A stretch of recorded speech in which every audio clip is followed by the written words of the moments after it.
Hey, good morning, guys. Welcome back to the Rod Shop. I'm Captain Lee, and today we're talking about the 3 rods you should start with when building your arsenal of custom rods. So stick around. All right, so you guys have heard me talk about this a little bit in the past, but let's talk the 3 blanks that I would start with if I was doing this from scratch and not 20 years into it.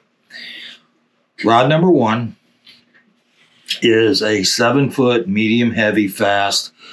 This one is the 705. I think these are SJ 705s. High mod.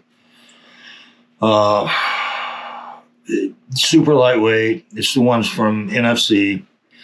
That is the middle range of your techniques. That goes from, you can throw lightweight plastic with it and you can flip with it if you have to.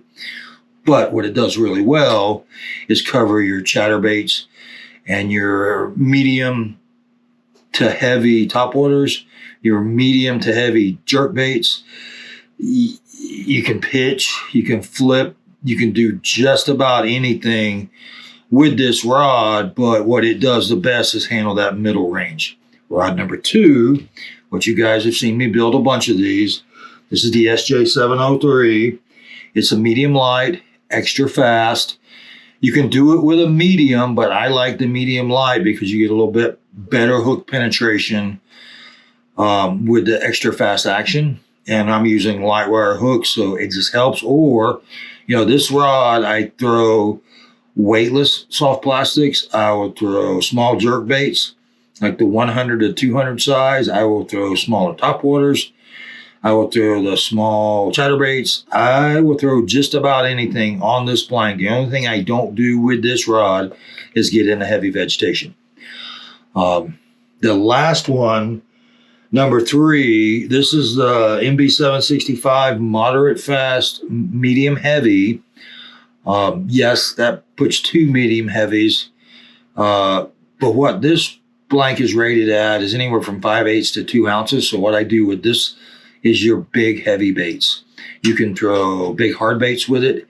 And the way you can throw it without ripping your shoulder off is it is a load cast. So it's back cast, let that moderate fast bend load, and then it's the forecast, and it's like a slingshot, and you can launch, giant wake baits, big crankbaits, anything you want to throw that's heavy and you want to cast.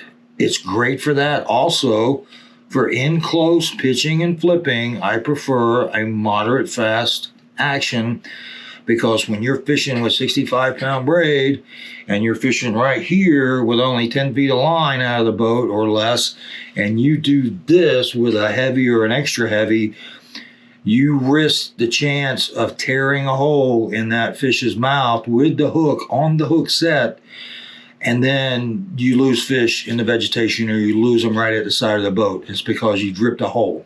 It's not because the hook came unlodged. It was never lodged to begin with. When you set the hook, you ripped a hole, and the hook is just tension at that point. That's the hooks that fall out if you get lucky when you net them. With this, you get the same power. You just get it over a split second instead of instantly, and it loads and drives that hook home like a shock absorber.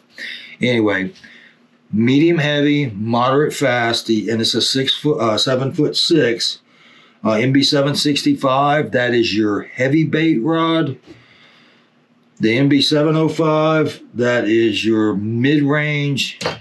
And then the SJ 703, medium light, extra fast, that's your as light as you possibly can throw to up to like a small crankbait, small square bill, something like that, which I will throw on these quite often. So those are the 3.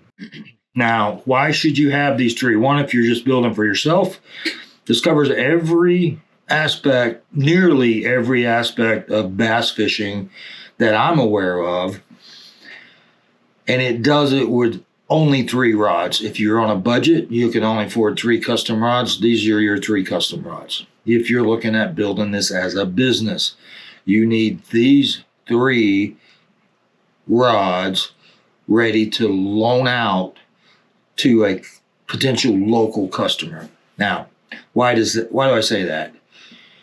Everyone knows that you're not going to buy a car unless you test drive it.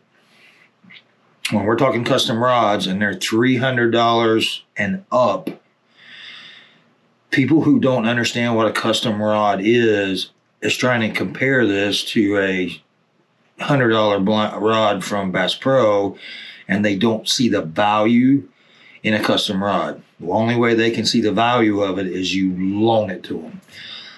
I've done that many times, and I don't believe I've ever loaned a rod to anybody who didn't buy at least one. I'm building 6 right now for a guy that I loaned a couple to over a weekend, and now he's got 6 rods going. Actually, I've already delivered 2. We got 4 more, and today this is one of his that's ready for epoxy and labels. There's 2 more identical ones to this. He's already taken delivery of his 703, and he's already got one of the 835190s, which is disc blank, the medium heavy, moderate fast. And later on today, I'm going to build this rod with these grips and a cut down reel seat that you guys saw me cut down in the last video. So anyway, that's the 3 I think you need. And that's the reasons that I think you need them. So next time, you'll see me building this rod, these grips, this reel seat. So thanks for watching, guys. I'll see you next time.